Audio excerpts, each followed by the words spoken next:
President Biden voiced his support for a ceasefire in a call with Israel's Prime Minister Netanyahu yesterday as the conflict with Palestine escalates in the Middle East. We are joined now once again this morning by BNC's chief foreign affairs correspondent, and she's also the co-host of The World Tonight, Nayyera Haq, to discuss it. Good morning, Nayyera. Good morning, friends. Yes, it's good to see you. We got to talk about this. Just give us the latest. It's late in the afternoon right now in the Middle East. What is the very latest that's happening over there?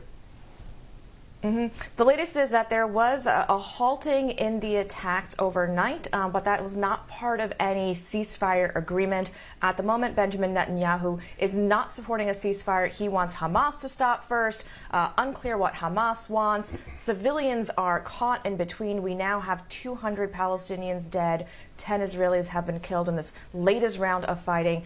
President Biden did last night say he supports a ceasefire, which is actually very different than calling for it and pressing both Netanyahu in particular to stop. So this is also a war of words that we're seeing unfold. And as you mentioned in your headlines, there are additional military aid for, get this, precision-guided missiles that was about to be sent over to the Israeli military. That is, it looks like it's going to be halted by Congress. Congress now wants more oversight over the military aid and support that is going to not only Israel, but also to Saudi Arabia as well. So it looks like the agitation, the activism is starting to have its impact on members of Congress.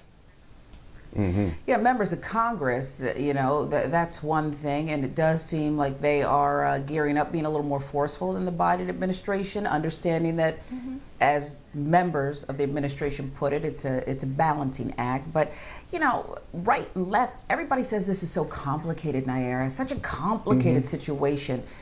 Is it? Is it?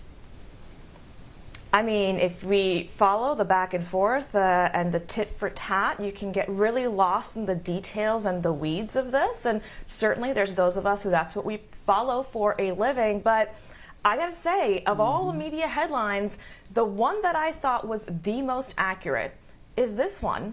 And that's from The Onion, of all places, where it says that Palestinian family... look at this.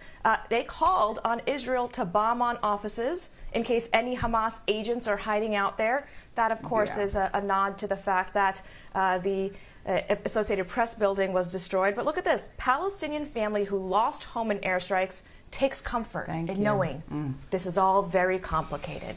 And we have to laugh lest we cry. That's what this is. But that's pretty accurate. If we're all sitting here with all of this power and authority and privilege, and the best that we can do as the leading democracy, the standard bearers of human rights in the world, is say, it's complicated, I feel like we've lost some moral authority.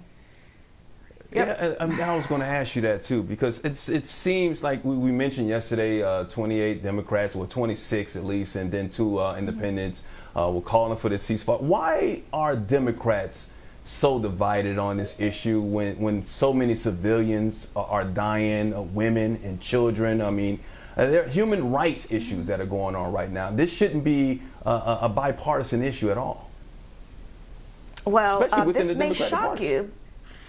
I was like, this may shock you, but the U.S. government has not always been on the side of oppressed peoples, not even in its own country, right? So this is something that we have changed. We have seen this change in politics writ large. It's generational. It's also an awareness, I think, by majority populations that they also have to stand up for the rights of their fellow citizens. So this is actually Israel's Black Lives Matter moment, and that is what headlines throughout the international community are saying, that this is an opportunity for many Jewish Americans, for many, the same way that white Americans stood with black folks who, you know, knew what's been happening. That's what's happening. Israelis, Jewish Israelis, have known what's been happening. So use your privilege to stand up for your oppressed fellow citizens and fellow humans, I am heartened to see that that is happening at this moment. That is probably the only thing that's going to change Netanyahu's calculus, and that's the only thing that ends up changing people's calculus here also, is when they demand change from their leaders. Something else that gets people all fired up is the money. And this morning on the pre-show call, Mike asked what I think a lot of people are asking: why do we give so much money to Israel? And I tried to answer it, and then what I did know, I kind of fudged and pretended like I knew. But I want you to give us the real on that, because Obama, ironically, who had that frosty, former President Obama, that frosty relationship with Mr. Netanyahu, he did renew the aid. Okay, so why do we still give so much money to Israel? It is the aid has been a consistent thread through Republican and Democratic administrations, regardless of all the other things. And Israel has, from its inception, been considered the U.S. And the European ally for democracy in the region. Really, that aid was not only to secure peace for Israel, as Iran and the Arab states in the 70s and 80s were literally threatening to blow it off the face of the earth on a regular basis.